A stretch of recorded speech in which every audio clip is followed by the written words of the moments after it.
What if retiring 5 years early became your greatest decision or your biggest regret? As a certified financial planner, I've guided tons of clients through this exact scenario, witnessing firsthand how the single choice dramatically impacts their lifestyle, finances, and happiness. So in this video, I'm going to show you the real difference between retiring at 60 and waiting until 65, making your retirement decision simple, safe, and truly rewarding. Let me share an example. I'll call them John and Linda. These are my example clients. They have $2.8 million saved, and they navigated this exact decision. So on paper, John and Linda face a classic retirement problem. Retire now at 59 and 60, or push through to 65. And waiting seemed financially smarter. Medicare would kick in, their Social Security checks would grow, and their nest egg would continue building without early withdrawals. But here's the catch. Retirement decisions aren't just about numbers. They're about your life, and nothing impacts your quality of life in retirement quite like your health. And unfortunately, healthcare, and specifically healthcare costs, is one of the biggest barriers keeping people chained to their desk longer than necessary. And this is when you're faced with a crucial decision. Retire early at 60 and enjoy your health and active years, or wait until 65 to qualify for Medicare and save on healthcare costs. So here's the dilemma.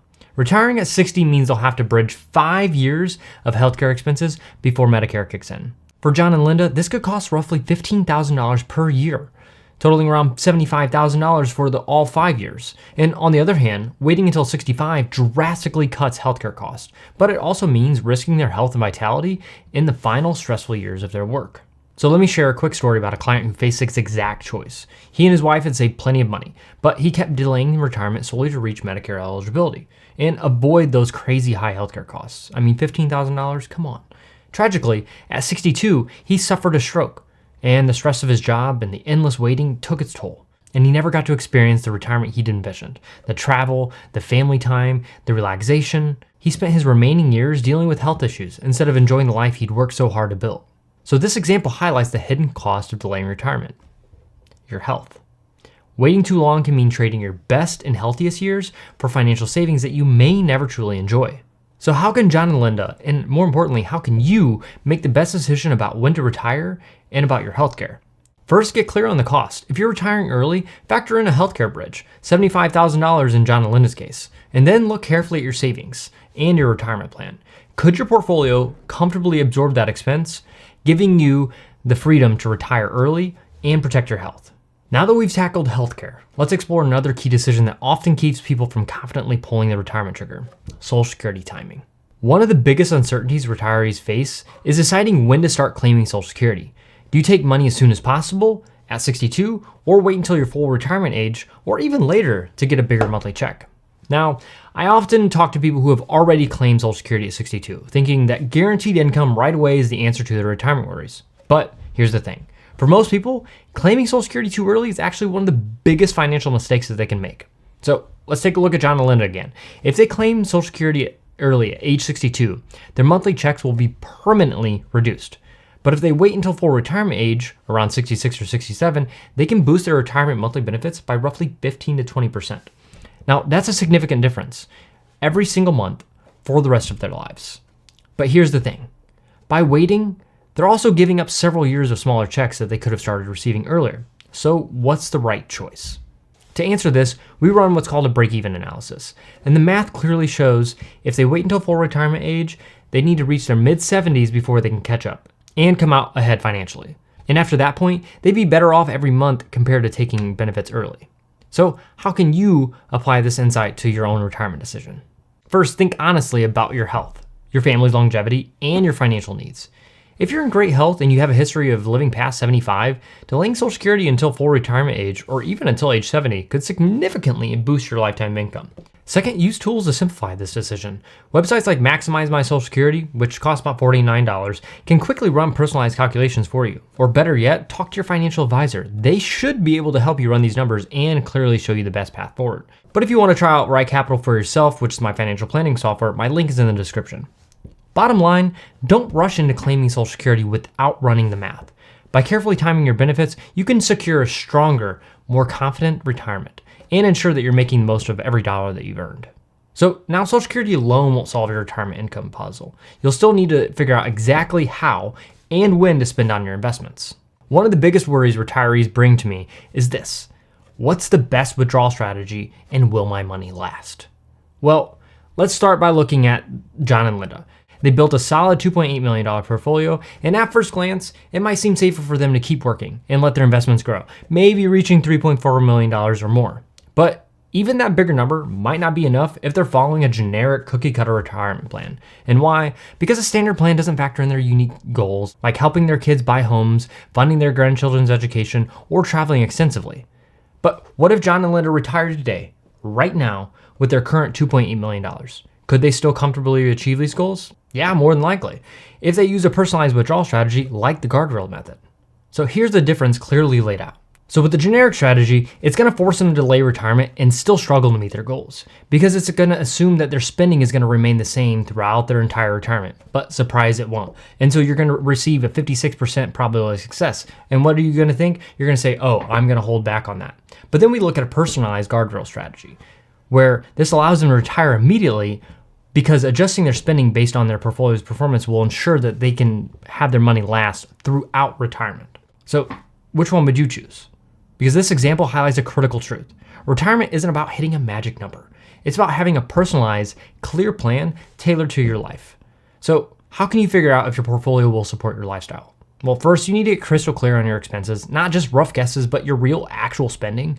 Next, define your goals clearly. Are you supporting your family? How much are you traveling? Are you funding education for your grandkids, or do you still have kids to put through college? And then explore a straightforward withdrawal strategies. One, you have basic inflation-adjusted withdrawals. So this just means your spending is steadily rising each year. Or we have the guardrail approach, which adjusts your spending based on your portfolio performance. And then lastly, you have the simple 4% rule, which is withdrawing a fixed percentage each year. Honestly, don't do this. Just find one that works for you and do it. That's going to be the most important part, because it's more about spending rather than it is about your expenses. And at this stage, retirement planning is just math. But the real challenge, and frankly, the exciting part, is figuring out what comes next in your journey.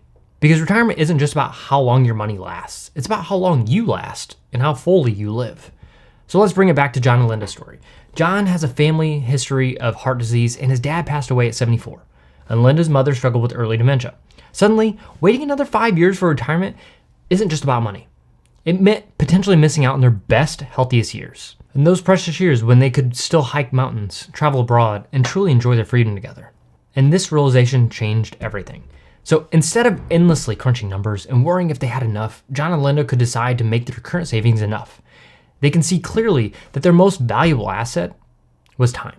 So instead of endlessly crunching numbers and worrying if they have enough, John and Linda decided to make their current savings enough. They saw clearly that time was their most valuable asset, and so they chose to jump right into retirement now. But here's the thing, making the jump isn't enough. You need to know exactly what you're jumping to. And this is the deeper issue retirees often share with me. They say things like, I feel like I have more left to give, and I don't want to lose my purpose. And this concern is real, and it deserves real attention. So how do you keep your purpose alive after retirement? Well, you can start by asking these powerful questions. If money were no object, how would you live your most fulfilling life?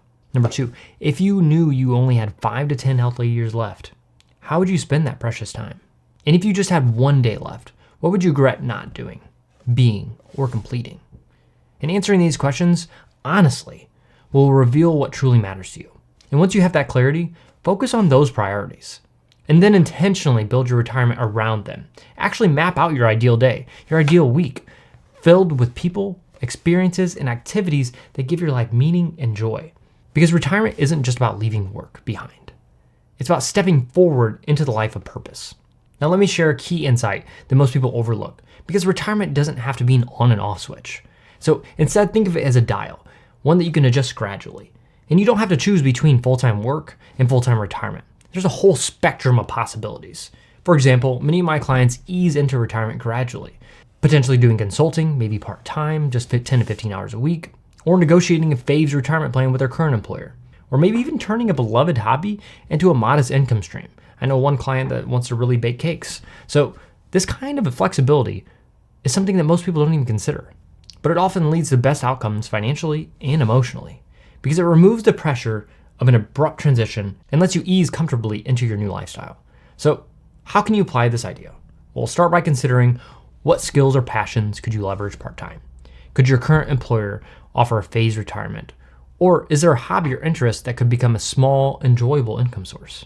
So exploring these options can give you financial confidence and emotional fulfillment as you step gradually into retirement. Because remember, retirement isn't a single decision. It's a series of choices that you get to control. So retire at 60 or 65. There's no one size fits all answer, but the cost of working 5 extra years, if you don't need to, is higher than most people think. So now you know the basics of what it looks like to retire now or wait 5 years. But if you don't plan with the end in mind, it will all fall apart. So watch this next video and I'll show you exactly how to protect your wealth to keep it in the family and not have it all go to waste.